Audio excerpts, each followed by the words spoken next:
Mic's on? Yeah, great, terrific. Well, Madam Secretary, welcome to Syracuse and Syracuse University. When we worked together, you told me often how much you appreciated the affection you had for people here and for this community. And I want to assure you, as you could tell from the reception here, that the feeling is entirely mutual.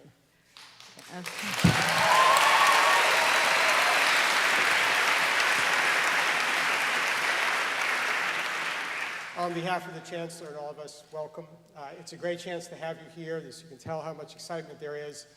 You know, I know you get a lot of questions and a lot of opportunity to discuss the hot spots of the day, but I'm hoping today in the time that we have a chance to reflect a little bit more broadly on some of the challenges and opportunities that you face as Secretary of State working with President Obama. And I've had a chance to get a lot of questions and thoughts from our students and faculty coming into this, and some of the questions that I want to ask you come from them as well. I want to begin, though, by asking you a bit about your first challenges on coming into the office. You are probably as well qualified as anybody to be Secretary of State. You've been a First Lady, you've been a Senator, you've seen a lot of these issues. But what surprised you? What were the biggest challenges you first faced coming into office? Well, first, Jim, let me tell you how delighted I am to be back here in Syracuse at the university in upstate New York. And have a chance to see a lot of old friends, but also to come to this extraordinary university. I want to thank the Chancellor, with whom I worked so closely when I was Senator. And I also want to forgive her for stealing you.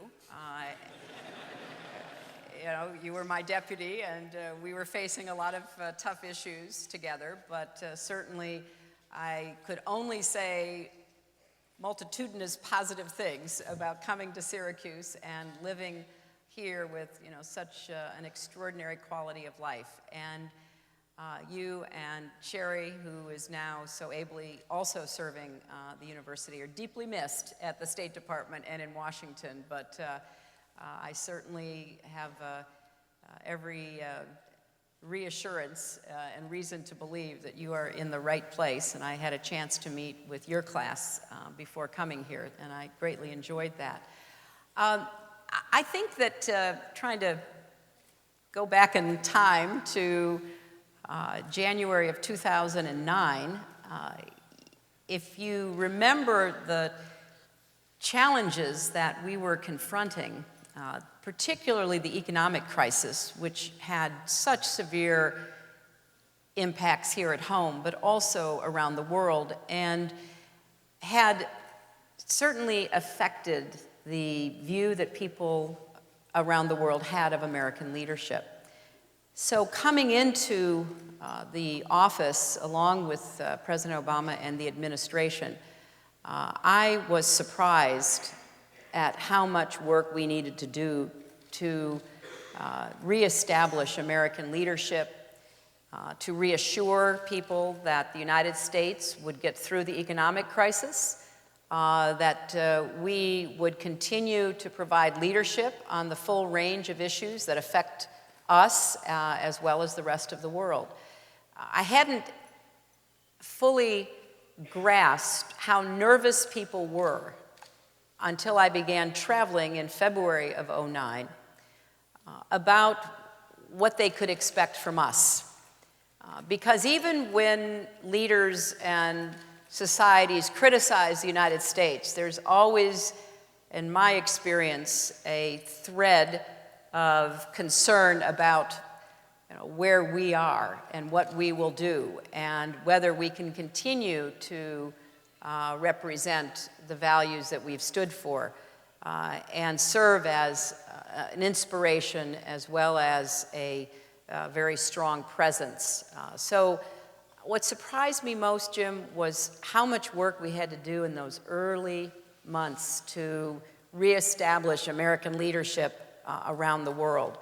And I think we've done that. That doesn't mean everybody agrees with us, and it doesn't mean that we don't have a lot of work to do, primarily here at home, because any leadership that we try to convey elsewhere has to be rooted in strength at home, economic strength, political strength. But I think we've made the case in the last 3+ years that there may be difficult times ahead for the world, but the world will be well served if American leadership remains as essential today as it has in the past. When you were at that nomination hearing, your first appearance before the Senate, you said, to fulfill our responsibility to our children, to protect and defend our nation while honoring our values, we have to establish priorities. You've been in now for over 3 years. What do you see as the priorities? And as Brittany Byer, who's one of my students, asked, how would you like historians to look back in 50 years and say, what were the priority challenges? Well, I must say that I believe in priorities and trying to set them and follow them. What we found was that we needed a broader list of priorities than perhaps made sense in other times, because given the economic crisis, and I go back to that because it overhung everything we did, we could not really go forth and argue for American positions and American values if people thought that we were not going to remain a strong economy that could support that leadership. So when we look back, I think reestablishing American leadership, having it once again be respected, appreciated, wanted, and having a list of priorities on our agenda that were both specific, like what we're going to do in dealing with some of the crisis areas from Iran to North Korea, and more general about the overarching global problems like global climate change or nuclear proliferation and other weapons of mass destruction. We didn't really have the luxury of being able to put some of those priorities to one side. We had to try to deal simultaneously with a number of pressing issues, some very specific, some more general. We often talk in the State Department about how we're constantly having to juggle the urgent crisis, the immediate threat, and the long-term challenge all at the same time, because you can pick up a newspaper any day, you can see what's in the headlines, but then you can go through the paper and find things that aren't yet in the headlines that you know will be unless action is taken to prevent. And then you can also discern the trend lines, not the headlines, but the trend lines of both threats and opportunities that you have to keep an eye on. So we tried to create a sensible approach toward dealing with all of those in a prioritizing way, but it was sometimes a rolling list of priorities. And as you've tried to tackle that multiple challenge, you spent a lot of time thinking about the role of the State Department, the role of diplomacy. You've initiated an attempt to kind of do the kind of planning that the Pentagon does to deal with the long term. What do you think are the most important results that have come out of that process, and how do you think the State Department is going to change to meet these new challenges? Well, what Jim is referring to is that historically, the Pentagon does a 4-year planning process called the Quadrennial Defense Review. And it's an excellent organizing tool, both for internal and external purposes. So they run a process where the different services, the different elements of the Defense Department come together to try to hammer out what are our goals and objectives going to be for the next 4 years. The State Department and USAID had never done anything like that. We were a much more reactive agency. If there was a crisis, then get the diplomats out the door. If there's a humanitarian disaster, then get the development experts out the door. But in a time of constrained resources, which certainly this must be because of the budgetary pressures we face, I thought we were at a great disadvantage because we were not engaging in a planning process internally to set our own goals and objectives, and therefore we couldn't explain it to the Congress or the public. What is it we were trying to accomplish? So I instituted the first ever Quadrennial Diplomacy and Development Review, the QDDR. It was a quite intense and revealing process. Why did we do things? Well, because we'd always done those things. But should we continue to do them, or should we be much tougher about how we define what we began calling smart power in this administration at the State Department. You know, how do we take stock of where we are and what we're doing? Do we have the right skill sets for the diplomats and the development experts that we send into the field? How do we understand the role of diplomacy in a multilateral world? It's no longer just enough to tend to your own embassy. How do we have some interconnectivity in regions so that we had a better idea of what we were all working toward? How do we have development that furthers America's interests while also meeting the humanitarian needs of people? So we asked all the hard questions. We came up with some, I think, important conclusions. I'll give you just one example. You know, energy diplomacy is key to our national security, not only in terms of securing the energy supplies that the United States needs at an affordable cost, but understanding the role that energy plays in nearly every other relationship we have in every region of the world. It makes a difference if the Europeans are totally dependent upon Russian natural gas. That makes a difference because then they are going to be much less likely to feel comfortable cooperating with us or with fellow Europeans on certain actions that might undermine Russia's lock on their energy. It makes a difference if you're trying to promote development in Afghanistan, whether there's a pipeline that could come from Turkmenistan through Afghanistan into Pakistan and into India, which we're currently trying to negotiate. So anyway, we looked and said one of our big gaps is we don't have enough energy diplomacy expertise. So we created a new focus for that and a new bureau in the State Department. We took people who already had some expertise but then recruited others. We just finished negotiating an agreement that had taken many years to negotiate with Mexico to determine the transboundary responsibilities when you drill for oil in the Gulf of Mexico. And we all remember the terrible disaster of BP. So they're just an enormous set of issues that are energy related that have to go to our national security. And then on the development side, if we can help countries that are discovering oil, and many African countries right now are, Ghana's going to start drilling offshore. Kenya's discovered oil and gas in the savannas. Uganda is drilling near Lake Victoria. You go down the list. The natural resource curse is likely to mean that they will get rich and get more unstable and less equal in the distribution of the revenues from those resources unless we and other like-minded nations can try to help them understand what it would mean for their future if they had a trust fund like Norway has, or a royalty scheme like Botswana has for their diamonds. So we're looking at ways of getting ahead of problems instead of just always playing catch-up.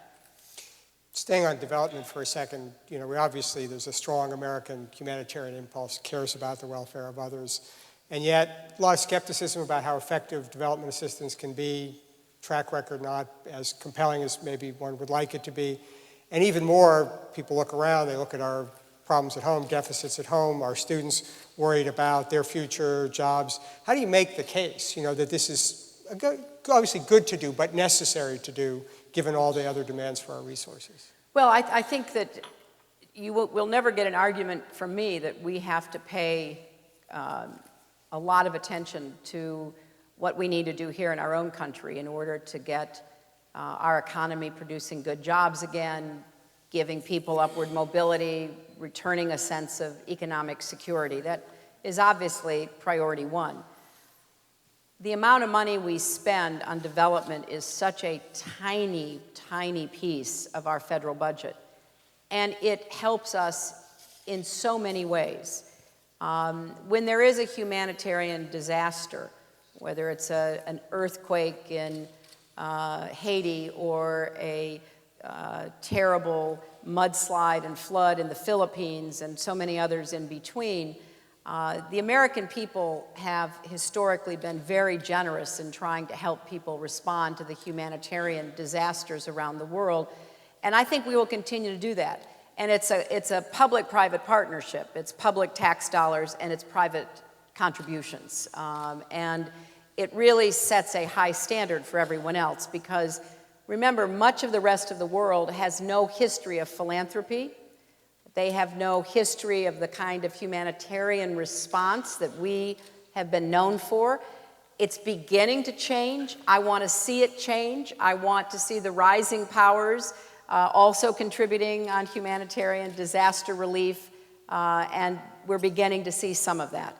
In other areas of development, we do a lot of work because it furthers American security interests. You know, we fight the HIV/AIDS epidemic or drug resistance, tuberculosis, or the spread of malaria, both because we care about the people who are impacted, but also because it's a public health challenge for us.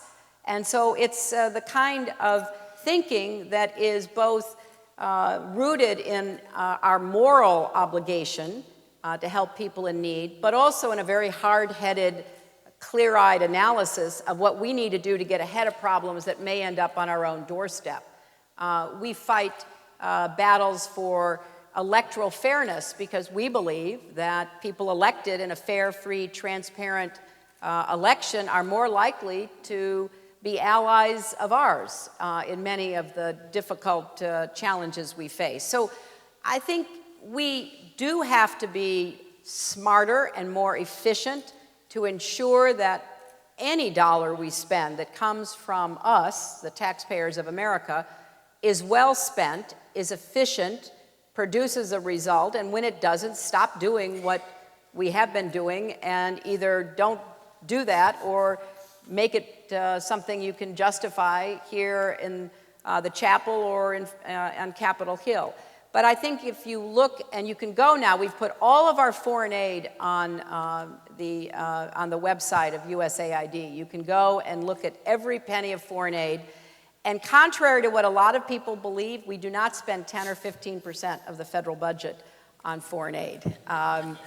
I remember when I would campaign and people would say, balance the budget by cutting foreign aid. And I'd say, well, how much do you think we're spending? And they'd say, I don't know, 20%. And I'd say, well, how much do you think we should spend of the federal budget? Well, no more than 10. I'd say, okay. So I think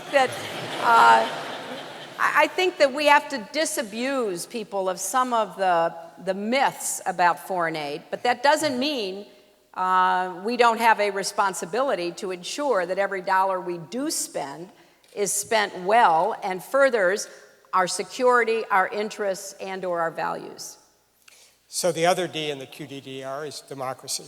And also going back to your first testimony to Congress, you quoted your first predecessor, Thomas Jefferson, who said, the interest of a nation, when well understood, will be found to coincide with their moral duties. There's obviously been a lot of debate about the role of democracy and human rights. There are some critics who say that we haven't been as zealous as we need to be about those. There are some who worry that even in our own conduct of activities, including dealing with the problem of terrorism, that we're not being consistent with our moral duties. You've had a lot of chance in the Arab Spring and elsewhere to try to deal and grapple with this challenge. How do you see it, both the importance of these values and how we implement them in our foreign policy? Well, I think that they're absolutely paramount. I think democracy and human rights is who we are as Americans and also what we have stood for historically. But it's quite challenging to take what are heartfelt values that we care deeply about and implement them everywhere, every time that we possibly can, because there is a lot of challenges with explaining democracy to people. If you've never lived it, you have no idea how it affects you. You don't have the sort of years and years of perfecting our union that we've gone through. Democracy can mean different things to different people. And there are different forms of electoral systems, different forms of parliamentary systems that claim to be democracies. Iran claims to be a democracy. And we have to be always consistent in supporting what we think of as the underpinnings of democracy, and it's not just elections. You know, some people have one election one time and claim that's a democracy. So we have to constantly be urging more openness, more respect for minorities, independent judiciary, protection of the free press, you know, the kinds of pillars of democracy that over many, many years we have learned are essential for the institutionalization of a democratic system. And when it comes to the protection of human rights, I mean, we issue an annual human rights report that tries to shine a bright light on the problems that exist around the world. And for the first time when I became secretary, I said, look, if we're going to be judging the rest of the world, we need to judge ourselves. Because otherwise people are not going to pay attention. They'll say, well, there go the Americans again, criticizing everybody else, but what about Guantanamo, and what about this, and what about that? So we have to be honest with ourselves that despite, I believe, having the greatest commitment to democracy and human rights of any nation, of any society, of any time in history, we make mistakes, we fall short of our own standards, and we have to constantly be asking ourselves what we can do better and how we should behave. And that's important for us, first and foremost, but it's also important if we're going to have credibility when we speak to the Arab Spring or other countries that are trying to formulate democracies. And, you know, sometimes publicly criticizing a government over human rights abuses is not the best way to achieve the results you're seeking. So we have to modulate how we say what we say and when we say it and who we speak to. Because, again, otherwise you won't be able to protect the people you're trying to protect in many instances. And you may not be listened to if it just becomes a mantra, a public rhetorical mantra. It's very challenging to have those values front and center, to promote them, to implement them, to praise and criticize appropriately. But we try to do it. I think we end up in a pretty good place. There's always a lot of room for improvement, but it is very challenging. The other aspect to this is when you have human rights standards that are so foreign to other cultures. I'll give you 3 quick examples. If you're someone, as I am, who believes strongly in the empowerment of women and talk about the rights of women everywhere I go, I've done this now internationally for 17 years. Honestly, in a lot of places, it's just not understood. You know, of course, we take good care of our women. We don't let them out of the house so that they never get into trouble. We don't let them drive cars so that they can never be taken advantage of. So we are protecting the human rights of our women. You can imagine the conversations that I have. Or we believe that you should not be discriminating against or permitting violence against the LGBT community in your country. And in many places, in particularly Africa and Asia, that is just a totally foreign concept. I mean, the first response is, we don't have any of those here. Second response is, if we did, we would not want to have them and would want to get rid of them as quickly as possible. And it's your problem, United States of America, that you have so many of those people.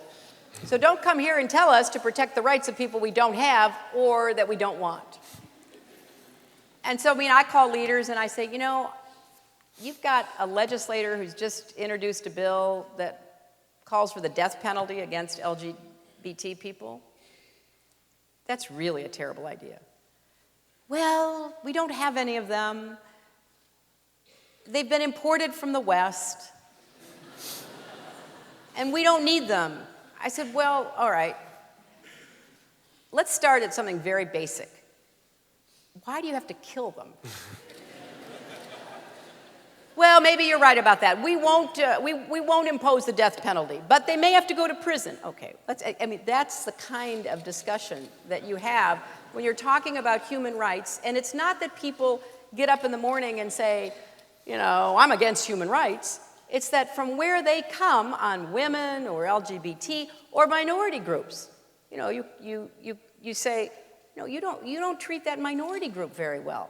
You know, if you're talking in the Middle East sometimes, you know, take better, you know, be nicer to your Shia or your Sunni. Or please don't discriminate against your Christians. It's a very difficult conversation because it's just not been one that people have had up until now. I think it's very important we do that, but I give you this sort of flavor so that you understand we can either have a conversation and try to convince people to move in a certain direction to provide greater protection for human rights, or we can lecture at them, we can call them names, we can preach, and the lives of the people who are being discriminated against will not change. So sometimes I feel that we get criticized because we're not being as vocal or strident as some in the advocacy community would like on some of these issues. But I'm trying to save lives, and I'm trying to change attitudes. So trying to do that simultaneously is sometimes quite challenging. So, Madam Secretary, yesterday was Earth Day, and one of my graduate students, Tom Dannon, wanted to pose you a question. I promise you this was from him and not from my wife, Sherry. But the question was, given that we've just marked the 42nd anniversary of Earth Day, do you see any real opportunities for significant environmental progress on the international front, and what role can the United States play in catalyzing that? I am a perennial optimist on even the most difficult issue, and I do think that we can see some progress. I think, number one, the problem of climate change, of environmental degradation, of pollution and contamination is not going away. It's not been magically disappeared because people don't want to have a political discussion about it. It still is affecting people's lives, and it's affecting the lives of Americans here at home, as well as countless millions around the world. So because it's not going away, we have to continue to work toward making progress. And we weren't able to get a big climate deal through our own Congress in the first part of the Obama administration, in part because it was in the midst of an economic crisis, and so many people said, we can't take on any more cost, even though I would argue that over time this would be an efficient cost-saving commitment. Nevertheless, from the front end, there were some initial investments that would have to be made. So people were rightly anxious about the economy and about making those kinds of commitments. But we did make slow, steady progress toward some international commitments, starting in Copenhagen, then in Cancun, then at Durban, and certainly there's hope for continuing that at the Rio +20. I was saying to Jim's class that it is always challenging when you see a problem that you believe must be addressed and you can't get the political process to respond. Now, you can either become very discouraged and very bitter with good cause because you think this problem is so pressing, or you can regroup, re-strategize, and keep going. So that's what we're doing. And I'll give you just a few quick examples. Coming out of Copenhagen, for the first time, we got developing countries to agree to anything about climate change. You know, if you're in India, China, Brazil, South Africa, your attitude is, we didn't make this problem. You know, the developed world made it. We're trying to develop. Now, all of a sudden, along comes the developed world and says to us, you have to pay for your development. Well, that's just not fair. We get to the same point of development you all did, and then we'll worry about something like climate change. So they weren't part of Kyoto. They have resisted being part of any international accord under that argument. For the first time in Copenhagen, the president and I hammered out a deal where they would be agreeing to reporting certain things, which they'd never reported before, and making certain internal commitments. At Cancun, that was further refined, and similarly at Durban. Because the developed world in Europe, combined with the developing world, wanted very much for there to be a binding agreement on the follow-on to Kyoto that would bind the United States and others. Well, the United States Congress didn't accept Kyoto the first time because there was no binding agreement on the developing world. And now, all these years later, the developing world is now leading in greenhouse gas emissions and still has not taken on responsibility except in a kind of an internal level of accountability. So our goal was to get, for the first time, everybody realizing we all had to pay something for this problem. Granted, the United States and the West in particular have contributed more over the last century because of our development trajectories to the problem that we face. So yes, we do have to take responsibility, but so do they, because what good will it do us if we take responsibility and they don't? We won't make any progress. Now, the Obama administration has done a number of things by executive order, particularly increasing mileage for vehicles, going after the pollution from plants, particularly utilities, and other steps that I think the administration doesn't get enough credit for, and which I always say to my international interlocutors, look, yeah, you're right, we didn't pass some great big climate deal in the Congress, but we've been slowly cleaning up our own house, and we're making progress on that. Secondly, with this enormous growth in natural gas, the United States, for the first time in many years, is actually exporting energy.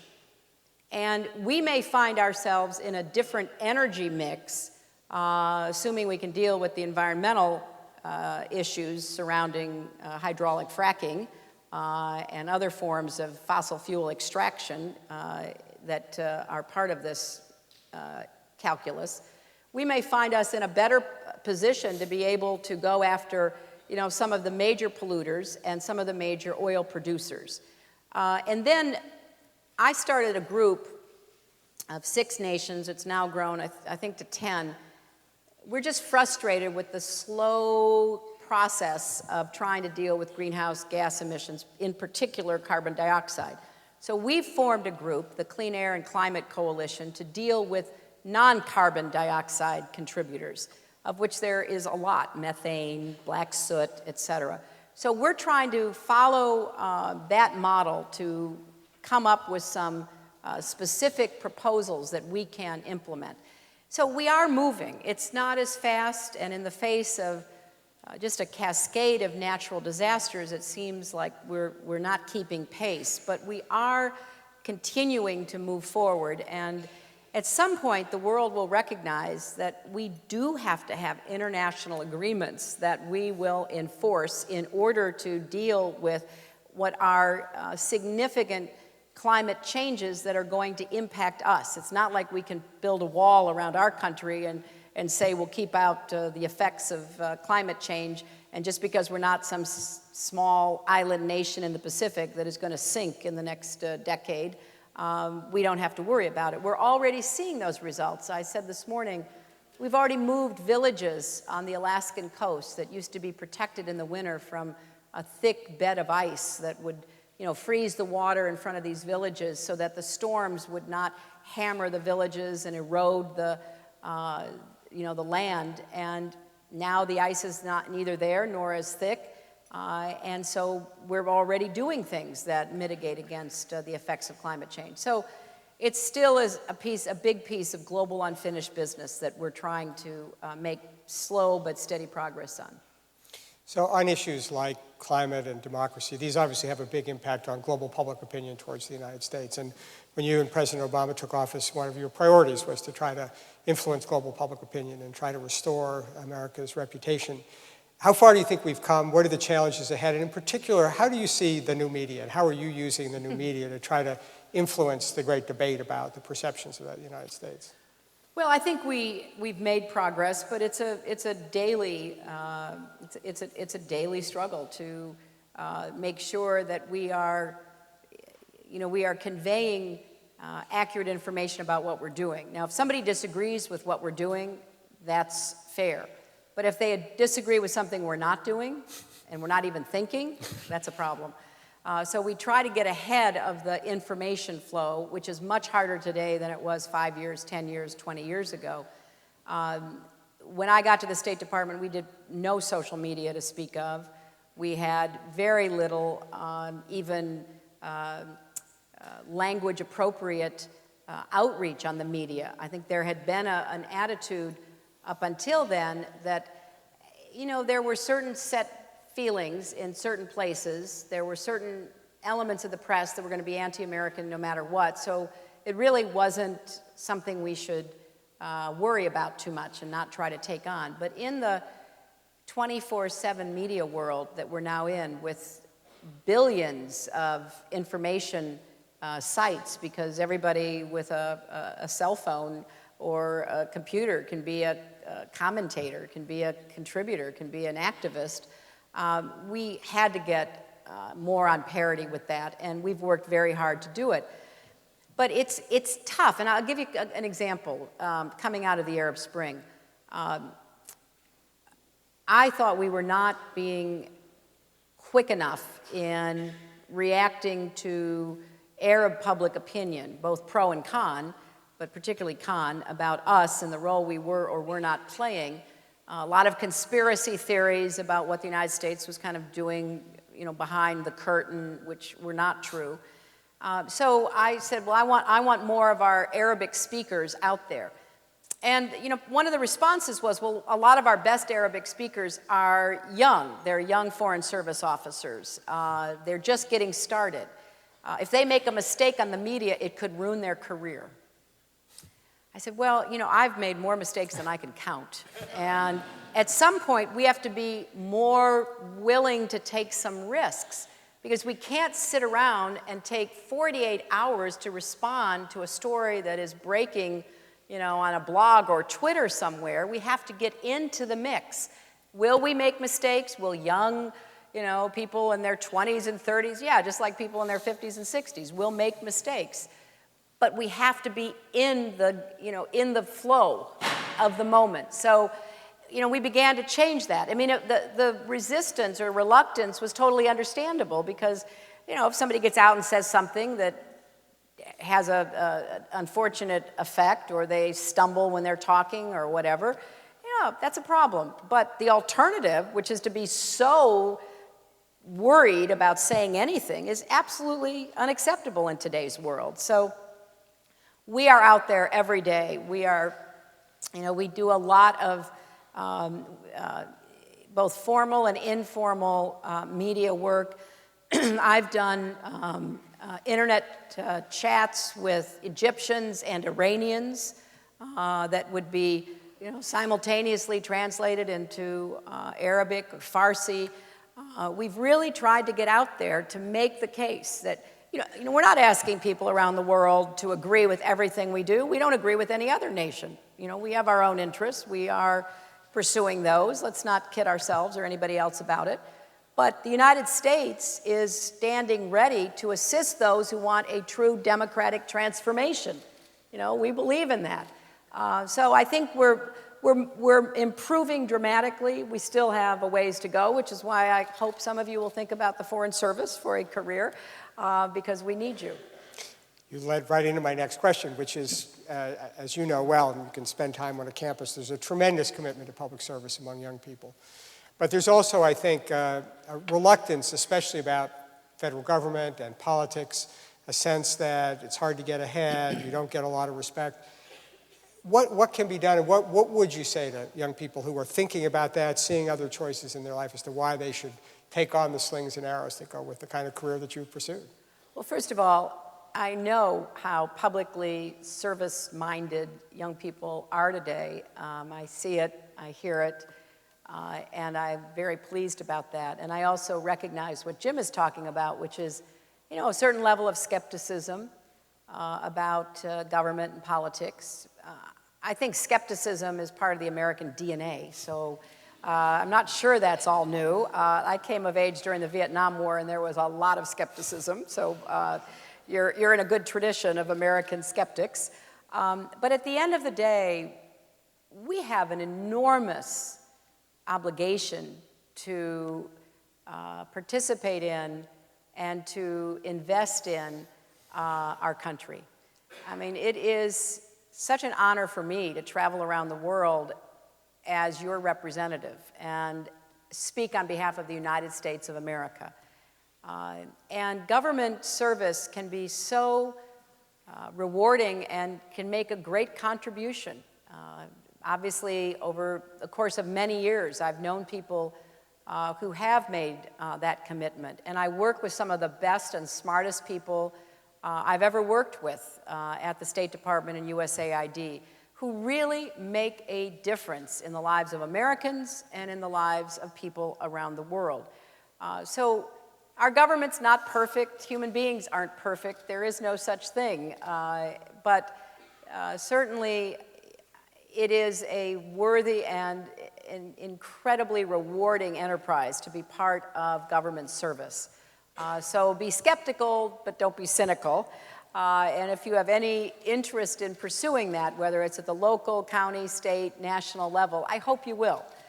You may take to it and find your life's passion and career. You may decide it's not for you. Politics, especially if we're talking about electoral politics, is very challenging. There's no doubt about that. But I often tell people that politics is part of everything you do. There's academic politics. I was on the faculty of a law school. There's church politics. There's family politics. There's corporate politics. Everything you do, to some extent, is small p politics, where you have to get along with people. You have to express opinions. You have to marshal others to your side of an argument if you're making a presentation in a corporate boardroom or in an academic faculty meeting. So it's I think, short-sighted to say you don't want anything to do with politics, because you will in some way or another be involved in the, quote, small p political process. Electoral politics is very, very hard, but exciting. It's exciting to have ideas that you would like to work toward. It's exciting to convince people to work with you toward implementing those ideas. And again, politicians are human beings, so you get what you expect with any group of human beings. Some are incredibly admirable and some are less so. But the fact is that the reason democracy is so worth defending is that we don't give any group of people a monopoly on the truth. You know, one of the challenges that some of these new democracies are going to face is if they are religiously based political parties, you get into arguments where it's not just politics, it's also faith and religion. And so how do you argue against that? How do you compromise over that? So I think politics in our democracy is especially important today, to continue to make decisions that will benefit our country, and I make an urgent plea for evidence-based decisions, and in the budgetary arena, decisions based on arithmetic and not ideology. So we need people who are willing to get into politics, knowing how hard it is, willing to keep going at it, understanding you have to compromise, but sometimes getting a little bit is better than getting nothing at all. And so I would urge that people who are interested in politics, working in a campaign, working for a political leader, a county executive, a mayor, a member of Congress, whomever, see it up close and personal. Decide whether it's for you. It may not be. But I certainly never thought I would ever run for office or hold office. I certainly never envisioned being someone running for president of the United States. But I believe in the political process. And I don't think we have an alternative.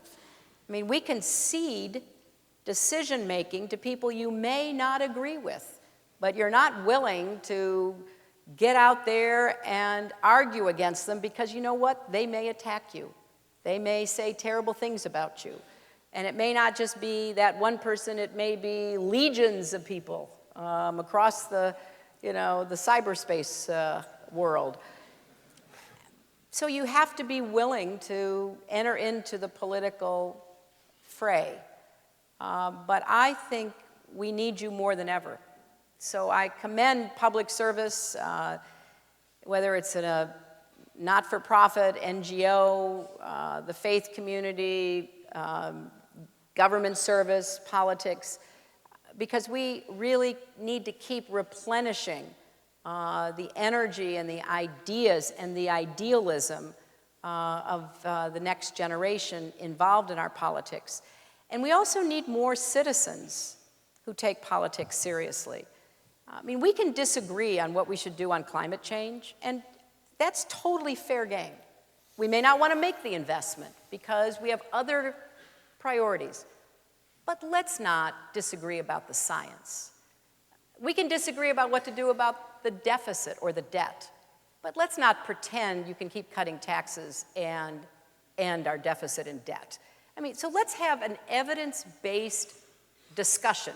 Doesn't mean you have to agree with the solutions that are proposed, but we do great damage to our political system when we act like ideology in the American political process is more important than facts. I mean, we are a fact-based people. One of the reasons people from all over the world could come here and get along and work and succeed is because they didn't have to be captured by ideology or by religion that tried to dictate how they lived. That could be part of their private life, their private beliefs, but our politics were wide open debates about who we were as Americans, where we were going, what we wanted to achieve, and we need to get back to that. And we need to be very honest about what the facts are. And then we can argue about the politics. You know what, after you look at the arithmetic and you realize that, you know what, cutting taxes is not going to produce huge amounts of revenue. We tried that in the 80s. It didn't work so well. My husband had a different idea. He kind of understood arithmetic, and so he said, okay, we got to do a little of this and a little of that, and we got to a balanced budget and a surplus, and then, you know, we get a chance to actually eliminate our deficit and our debt, and we decide, no, we're going to cut taxes again because that's going to create more revenues, which of course it didn't, and then we have 2 wars that we refused to pay for the first time in American history, and guess what? We've got a huge deficit and just unbelievable debt. And if we're really concerned about it, then let's have a reality-based conversation about it. And we don't have to fix it. You know, we can take the consequences if the political system can't bear the hard decisions, but let's not pretend there are easy decisions that can resolve climate change or debt and deficit and all the rest of it. Because what I see happening in other countries is a refusal to face hard decisions. And I don't want that to be us. You know, that's not who we are. We've always been a pretty realistic people. We have a lot of disagreements, but you know, we not only need to set the standard for democracy, we need to set the standard for the kind of reasoning that should underlie any kind of democratic enterprise. Madam Secretary, there's a lot we could talk about, but as the Dean of the Maxwell School of Citizenship and Public Affairs, I can't think of a better note to end on. So let me thank you for coming here and spending time with us, and really great to have you here. Thanks so much. Thank you all.